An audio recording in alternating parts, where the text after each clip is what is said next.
Hallo zusammen, ich bin der Bünzli, das ist Bünzli Breaking und heute geht es um Bargeld oder genauer um eine Abstimmung, wo eine gewisse Partei so tut, als stünde demnächst der Alain Berset persönlich bei dir vor der Tür, um dir das Portemonnaie aus der Arschtasche zu ziehen.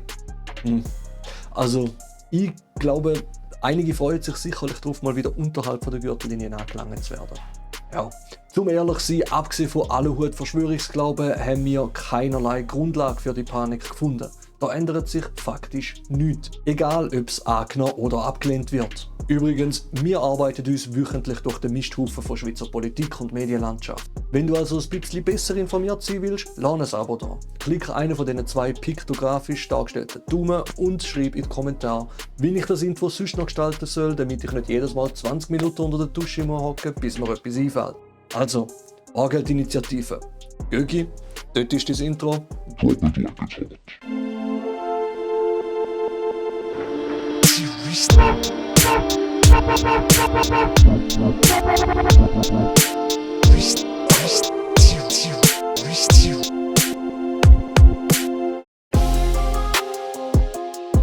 Die Schweiz erlebt einen digitalen Wandel beim Bezahlen. Karten und Apps werden immer häufiger genutzt. Doch laut einer Umfrage der Schweizerischen Nationalbank aus dem Jahr 2024 möchten 95% der Befragten, dass Bargeld weiterhin verfügbar bleibt. Heute ist im Gesetz geregelt, dass die Schweizerische Nationalbank die Bargeldversorgung sicherstellt und dass der Franken die Schweizer Währung ist. Ja, dann ist ja alles gut. Danke, dass ihr dabei sind. Bis nächstes Mal. Nein, Bünzli. SVP hat wieder einmal auf den Zettel gekratzt. Stimmt, hat ja einen Grund, wieso dass wir das Video machen. Also gut, dann schauen wir halt mal. Die Initiative Ja zu einer unabhängigen Schweizer Währung mit Münzen oder Banknoten, Bargeld ist Freiheit, will diese Prinzipien in der Verfassung verankern. Konkret fordert sie 2 Neuerungen. Gottverdammt, gebt den Initiativen bitte endlich vernünftige Titel. Ich fühle mich jedes Mal, als müsste ich zuerst mal den Passierschein A38 beantragen, um das überhaupt vorlesen. Sicherstellung der Bargeldversorgung. Der Bund soll verpflichtet werden, dafür zu sorgen, dass Münzen und Banknoten stets in ausreichender Menge vorhanden sind. Welche Menge als genügend zählt, lässt die Initiative offen. Also, so etwas Schwammiges sollte lieber nicht in die Verfassung. Schutz des Frankens. Eine andere Währung dürfte nur mit Zustimmung von Volk und Ständerat eingeführt werden. Damit soll verhindert werden, dass der Franken durch ein einfaches Gesetz ersetzt werden kann. Ja. Also, das Parlament kann zwar einfach so Gesetze erlassen, aber nur solange niemand dagegen ein Referendum ergreift. Ein Referendum ist relativ schnell eingereicht. Alles, was man dafür braucht, sind 8 Kantone, die dagegen sind. Aber die da oben wollen uns ja das Bargeld schließlich wegnehmen. Aber zum Glück kann man auch einfach 50.000 Unterschriften sammeln. Jede stimmberechtigte Person kann das machen und bei 95% Zuspruch in der Bevölkerung ist das an einem Nachmittag mit einer Wanderung an Seealpsee auch erledigt. Das Initiativkomitee betont, echtes Bargeld sei unabhängig von Strom-, Netz- und Konzerninteressen, anonym, krisensicher und Ausdruck von Freiheit. Bargeld schaffe Nähe und Vertrauen, schütze vor negativen Zinsen und sorge dafür, dass alle, auch Kinder oder Menschen ohne digitale Zahlungsmöglichkeiten, selbstständig am Wirtschaftsgeschehen teilnehmen können.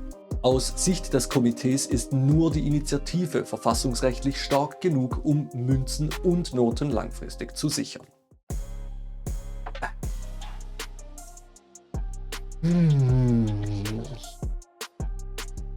Wer erklärt denn jetzt, dass Inflation auch Bargeld betrifft? Also, ich nicht. Ich habe am Gögi versprochen, dass ich das Video kurz halte.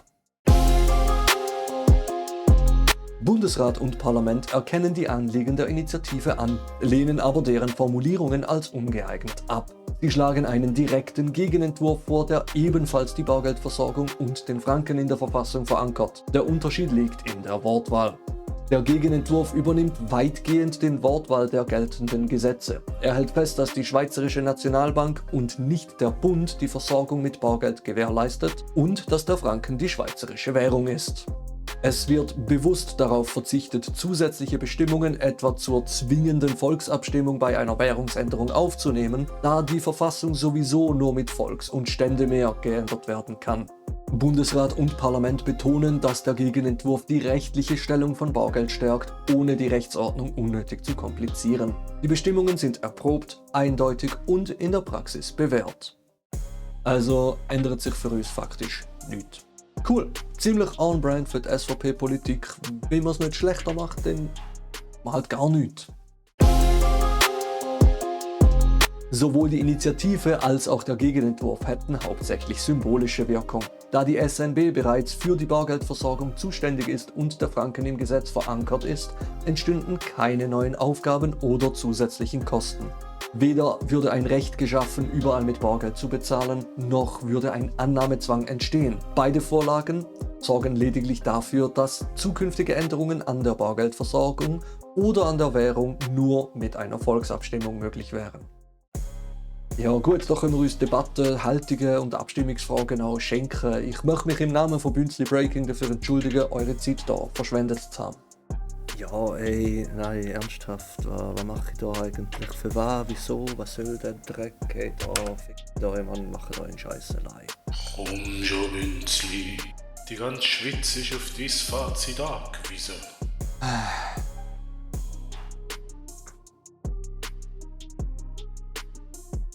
Verschwörung statt Problem, Pathos statt Wirkung. Echtes Geld im Text anstelle von Bargeld ist jetzt juristisch auch keine genauere Definition. Unsere Empfehlung, der Abstimmungsteil taugt vor allem als Notfall-WC-Papier. Ja.